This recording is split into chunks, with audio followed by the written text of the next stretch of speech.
हाय दोस्तों, नमस्कार। कैसे हैं आप? चलिए, मैं प्रवीण परमार, डेटा साइंटिस्ट, आज आप लोगों के समक्ष चर्चा करूंगा डेटा साइंस फ्लो के ऊपर। और आप में से काफ़ी लोग जानते हैं कि काफ़ी सुना होगा कि data science, data analytics, machine learning, deep learning, MIS, data entry, इन सभी के बारे में आप लोगों ने सुना होगा। और आप में से बहुत से लोग चाहते हैं इस फील्ड में आना, और कई लोग इसलिए इस फील्ड में नहीं आना चाहते कि उन्हें लगता है यहाँ बहुत सारा मैथ्स होगा, बहुत सारी स्टैटिस्टिक्स हमें सीखना पड़ेंगी। तो ऐसा कुछ नहीं है। आज हम इसी फ्लो को समझेंगे कि ठीक है, हमारी जो कैपेसिटी, हम उस लेवल तक तो जा ही सकते हैं ना इसमें। ठीक है, ज़रूरी नहीं है हम डेटा साइंटिस्ट, बहुत बड़े डेटा साइंटिस्ट बने। हाँ, पर अपने लेवल पे सपोज कर लीजिए आप इंफॉर्मेशन निकाल के देना सीख जाते हैं, डेटा से क्या इंफॉर्मेशन मांग रहे हैं, और आपका लॉजिकल माइंडसेट बहुत अच्छा है, तो आप खाली उतना ही काम MIS तक का कर लीजिए, है ना। तो आप कम से कम इंफॉर्मेशन निकाल के तो दे पाएंगे जो भी रिक्वायर्ड होगा टॉप मैनेजमेंट को। हाँ, इससे आगे यदि आप थोड़ा बहुत स्टैटिस्टिक्स में अपने आप को स्ट्रॉन्ग कर लेते हैं, थोड़ा सा समझने लगते हैं आगे, या सीखते सीखते भी आदमी सीख जाता है, काम करते करते भी व्यक्ति सीख जाता है, तो आप सीख जाते हैं, तो आप थोड़ा सा डेटा एनालिटिक्स पार्ट भी कर सकते हैं, है ना। तो इस प्रकार से धीरे धीरे एक एक पायदान आप आगे बढ़ सकते हैं। तो इसका मतलब ये नहीं है कि इस फील्ड में हमें नहीं जाना है। तो आज हम यही समझेंगे कि डेटा साइंस फ्लो है क्या, है ना, ये कहाँ से स्टार्ट होता है और इसका छोर क्या है, इसका एंड कहाँ होता है ना, यही हम समझने की कोशिश करेंगे। तो बहुत आसान है। सबसे पहली चीज़ हम बात करेंगे डेटा एंट्री की।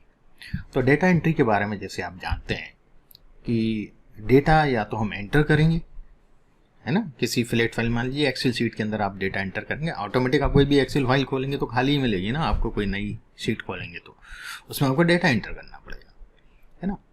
इसी प्रकार से डेटा या तो एंट्री के द्वारा उपलब्ध होता है या फिर डेटा कहीं से जनरेट होता है ना।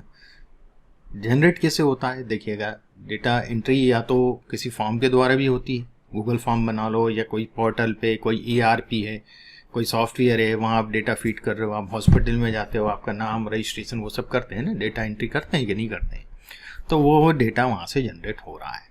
इसी प्रकार किसी इंडस्ट्री में, किसी फैक्ट्री में मशीन का डेटा सेंसर्स के द्वारा हमें प्राप्त होता है ना, अलग अलग सेंसर्स लगे रहते हैं, उससे हमें डेटा जनरेट होकर के मिलता है।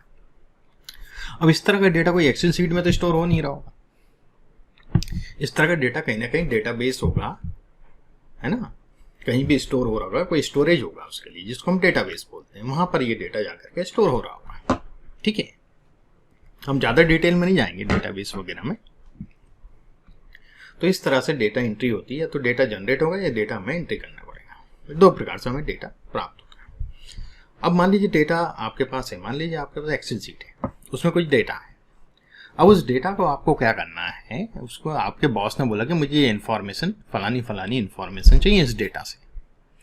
तो उस डेटा से इन्फॉर्मेशन निकालने का जो प्रोसेस है वो MIS, मैनेजमेंट इंफॉर्मेशन सिस्टम के अंतर्गत आता है ना, जो कि पहला पायदान है। दूसरा पायदान हम यहाँ बोलेंगे डेटा एंट्री के बाद। पर आपके रोल में, है ना, डेटा एंट्री एक हो गया, और MIS, डेटा इंफॉर्मेशन सिस्टम, आपको उस डेटा से कुछ इन्फॉर्मेशन निकाल के दें। मान लीजिए किसी स्कूल के प्रिंसिपल ने पूछा कि यार कौन कौन से सेक्शन में कितने कितने बच्चे हैं, ये इन्फॉर्मेशन मुझे निकाल के दो। तो आपके पास तो स्टूडेंट्स के ID के हिसाब से सब है ना, फिर उनकी क्लास लिखी, ये सब लिखी, तो आप उसको ग्रुप बाय करके जो भी उसका प्रोसेस, उससे वो इन्फॉर्मेशन निकाल के देंगे। यहाँ पर लगता है इन्फॉर्मेशन निकालने में जो हमारा टेक्निक यूज होती है, जो अप्रोच यूज होती है, वो लॉजिकल अप्रोच होती है। हमें सही लॉजिक बिठाना होता है कि ये इन्फॉर्मेशन हम किस लॉजिक के थ्रू निकाल सकते हैं। ठीक है ना, तो ये लॉजिकल माइंडसेट होना बहुत जरूरी है स्टार्टिंग में, और ये सभी लोगों के पास दोनों प्रकार का माइंडसेट होता है, एनालिटिकल और लॉजिकल। अब ये डिपेंड करता है कि कौन कितना % लॉजिकल माइंडसेट के साथ है, कोई कितना % एनालिटिकल माइंडसेट है। पर हम इस लॉजिकल और एनालिटिकल माइंडसेट को डेवलप कर सकते हैं, है ना, इसको ग्रो कर सकते हैं। तो यहाँ पर इस प्रकार से हम लोग ये इन्फॉर्मेशन निकालते हैं MIS के द्वारा, जो कि मैनेजमेंट इंफॉर्मेशन सिस्टम है। अब इसमें कौन कौन से टूल लगते हैं इन्फॉर्मेशन निकालने के लिए, तो जो मेन बेसिक टूल हैं, यदि हम इसको समझें, तो एक तो एक्सेल हुआ, यदि आपके पास एक्सेल में डेटा है तो आप एक्सेल से निकाल सकते हो, और भी डेटाबेस में यदि आपके पास दूसरे फॉर्मेट में भी डेटा है तो आप उसको भी एक्सेल शीट पे ला करके और उससे इंफॉर्मेशन निकाल सकते हो, ये भी है, उसमें कोई घबराने की जरूरत नहीं है। अच्छा, अब इसके बाद मान लो आपको यदि SQL लैंग्वेज आती है, SQL एक क्वेरी लैंग्वेज है जो डेटाबेस से डेटा को एक्सट्रैक्ट करना, ट्रांसफॉर्म करना, लोड करने के काम आती है। तो यदि आप ये भी सीख लेते हैं भविष्य में तो आप एक्सेल शीट से भी डेटा निकाल सकते हैं और किसी डेटाबेस से भी direct data SQL query language के द्वारा निकाल के और वो इंफॉर्मेशन अपने अपर मैनेजमेंट को उपलब्ध करा सकते हैं। बहुत आसान है, इसमें कोई बहुत ज़्यादा कॉम्प्लिकेटेड नहीं। हाँ, समय देखिए, सीखने में तो हर चीज़ को लगता है। आपको यहाँ पर एक्सेल को बहुत अच्छे से सीखना होगा, पहले बेसिक एक्सेल सीखना होगा, फिर एडवांस एक्सेल सीखना होगा, तब आप बहुत अच्छे से डेटा को निकाल सकते हैं, डेटा से इंफॉर्मेशन को निकालने में सक्षम हो पाएंगे। हर तरह की जैसे भी इंफॉर्मेशन टॉप मैनेजमेंट को चाहिए, अपर मैनेजमेंट लेवल को चाहिए, वो आप निकाल के उनको दे सकते हैं। डिफरेंट मैनेजमेंट लेवल के हिसाब से डिफरेंट इंफॉर्मेशन आप उनको प्रोवाइड करवा सकते हैं। तो ये तो हुआ MIS का पार्ट। अब नेक्स्ट जो पार्ट आता है वो आता है डेटा एनालिटिक्स। जब इंफॉर्मेशन आपने निकाल के दे दी, फिर आपका जो अपर लेवल है वो उस इंफॉर्मेशन के आधार पे उसका विश्लेषण करेगा, है ना। जो विश्लेषण करने के बाद जब जो भी विश्लेषण के आउटकम आएंगे, जो भी आउटपुट आएंगे, वो फिर रेकमेंड करेंगे कि नहीं ये ऐसा है, आपको ये करना है, ये इंटरप्रिटेशन जिसको बोलते हैं। तो वही चीज़ मैं अभी आपको बता दूँ कि एनालिसिस जो है वो एक थॉट प्रोसेस है, वो ब्रेन का काम है कि जो भी रिजल्ट हमें मिला, मोस्टली रिजल्ट हमें नंबर्स में मिलते हैं ना, 99%। तो उस नंबर्स को शब्दों में कन्वर्ट करना, शब्दों में रूपांतरित करके प्रेजेंट करना, वही इंटरप्रिटेशन कहलाता है। तो यहाँ पर डेटा एनालिटिक्स पार्ट में हमें स्टैटिस्टिक्स का अच्छा नॉलेज होना चाहिए, एक अप टू लेवल। बस ऐसा नहीं कि आप बहुत अच्छे स्टैटिस्टिशियन हो, ये नहीं, पर बेसिक स्टैटिस्टिक्स का और इंटरमीडिएट स्टैटिस्टिक्स का अच्छा लेवल पे हमें नॉलेज होना चाहिए, है ना। तो उसके बाद आप डेटा एनालिसिस बहुत अच्छे से कर पाएंगे, बहुत अच्छे से उसको इंटरप्रेट कर पाएंगे, है ना। और ये इंटरप्रिटेशन के आधार पे जो मैनेजमेंट है वो फिर डिसीजन लेता है आगे के, आपके एनालिसिस के आधार पे। तो जो डेटा एनालिसिस है वहाँ पर ही 4 प्रकार का एनालिसिस होता है।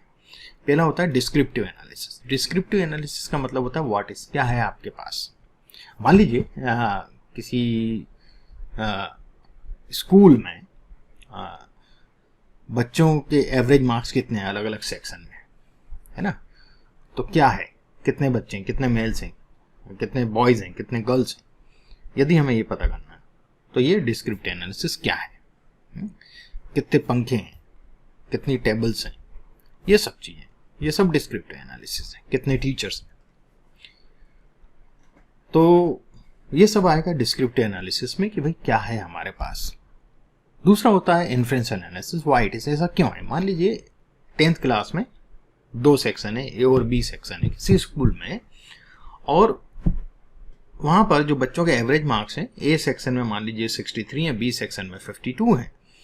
तो एवरेज जो उनके मार्क्स हैं दोनों सेक्शन के, वहाँ अंतर है, पर वो अंतर विशेष अंतर है, सिग्निफिकेंट डिफरेंस है या नहीं है, ये पता करना सबसे पहले चीज़। उसके लिए हम लोग टेस्ट का उपयोग करते हैं, हाइपोथेसिस फॉर्मुलेट करते हैं, उस हिसाब से कोई टेस्ट लगाते हैं। इसके द्वारा हमें ये पता चलता है कि ये जो डिफरेंस है ये सिग्निफिकेंट है कि नहीं। हाँ, यदि वो बच्चों के मार्क्स में डिफरेंस विशेष है तो फिर हम उसका कारण ढूंढने की कोशिश करते हैं। This is the study of cause and effect, what will why it is, ऐसा क्यों है ना, इन्फ्रेंशियल एनालिसिस में। नेक्स्ट हम आते हैं, देख लीजिए प्रेडिक्टिव एनालिसिस। प्रेडिक्टिव एनालिसिस होता है व्हाट विल बी, क्या होगा ना। तो इसके अंदर क्या है कि हम मशीन लर्निंग एल्गोरिथम का उपयोग करते हैं, यहीं से मशीन लर्निंग स्टार्ट हो जाता है। तो यहाँ पर हम ये देखते हैं कि भाई मान लीजिए क्रॉप प्रोडक्शन, जो फसल है उसका उत्पादन, और जो रेन है, वर्षा, हमारे पास पिछले कुछ सालों का डेटा है, 10 साल 20 साल का, किसी एक पर्टिकुलर क्षेत्र का, किसी रीजन का, जहाँ पर उनके क्रॉप प्रोडक्शन और उनके रेन, वहाँ कितनी बारिश हुई है, ये दोनों डेटा है। और हमने एक मशीन लर्निंग मॉडल किसी एल्गोरिथम के द्वारा उसको ट्रेन किया, और ट्रेन करने के बाद हमने एक पर्टिकुलर मिलीमीटर रेन उसके अंदर डाली, तो हमें बता देगा कि यदि इतने मिलीमीटर रेन है तो इतना क्रॉप प्रोडक्शन होगा, तो ये प्रेडिक्टिव मॉडल हो गया। इसके बाद नेक्स्ट जो एनालिसिस आता है वो आता है प्रिस्क्रिप्टिव एनालिसिस। प्रिस्क्रिप्टिव एनालिसिस में व्हाट शुड बी, क्या होना चाहिए। मान लीजिए क्रॉप प्रोडक्शन खाली एक ही फैक्टर तो इफेक्ट करता नहीं है, खाली रेन, और भी चीज़ें हैं भाई, आपकी सॉइल की क्वालिटी कैसी है ना, आपकी सीड क्वालिटी कैसी है, आप फर्टिलाइजर का यूज़ कर रहे हो, आप पेस्टिसाइड्स का यूज़ कर रहे हो, सनलाइट इंटेंसिटी कितनी है ना, सनलाइट की जो भी इंटेंसिटी होगी उसके हिसाब से आप इरीगेशन पानी दोगे, है ना। बारिश में तो पानी हमें बारिश के टाइम में मिलेगा, बाकी तो आपको खेत में पानी डालना ही है ना। तो वही सब चीज़ें हैं। तो ये सब भी फैक्टर इफेक्ट करते हैं क्रॉप प्रोडक्शन को। तो हमें यही चीज़ पता करना है। तो मान लीजिए आपने ये सब फैक्टर डाले, आपको बताया उस मॉडल ने कि आपका 100 मेट्रिक टन क्रॉप का प्रोडक्शन हुआ है, पर आप चाहते हो नहीं यार मुझे तो 100 मेट्रिक टन नहीं चाहिए, मुझे चाहिए 140 मेट्रिक टन। आप कैसे प्राप्त करोगे? आप क्या करोगे ऐसी सिचुएशन में? आप क्या करेंगे? आप किसी एक्सपर्ट की एडवाइस लेंगे, है ना। वो एक्सपर्ट या तो कोई एग्रीकल्चर साइंटिस्ट हो सकता है या फिर कोई एक्सपीरियंस्ड फार्मर हो सकता है, आप उसकी राय लेंगे, है ना। इसी प्रकार से यदि वो एक्सपर्ट आर्टिफिशियल इंटेलिजेंस हमारे पास मॉडल बना हुआ है तो हम उसमें भी ये चीज़ डाल करके पता कर सकते हैं कि ये सॉइल क्वालिटी है तो कौन सा फर्टिलाइजर यूज़ करना चाहिए। तो आर्टिफिशियल मॉडल हमें रिकमेंड कर देगा कि ये फर्टिलाइजर आप यूज़ करो। तो ये भी इस प्रकार से आर्टिफिशियल इंटेलिजेंस जो है वो बताता है व्हाट शुड बी, क्या होना चाहिए। यदि आपकी सॉइल क्वालिटी ये है तो फर्टिलाइजर्स ये होना चाहिए, आपकी सीड क्वालिटी ये है तो पर्टिकुलर पेस्टिसाइड्स आपको फलाना पेस्टिसाइड यूज करना इस ड्यूरेशन में, इस तरह की डिसीजेज होंगी। तो ये सब रिकमेंडेशन देगा। यदि आप रिकमेंडेशन को इम्प्लीमेंट कर देते हैं आपके फील्ड में तो हो सकता है आपका जो प्रोडक्शन 100 मेट्रिक टन से बढ़ के 130, 140, 135 मेट्रिक टन पे पहुंच जाए, है ना। तो ये आर्टिफिशियल इंटेलिजेंस प्रकार से काम करता है। तो आज के सेशन के लिए इतना ही काफ़ी दोस्तों, अगले सेशन में हम और बात करेंगे आगे। धन्यवाद।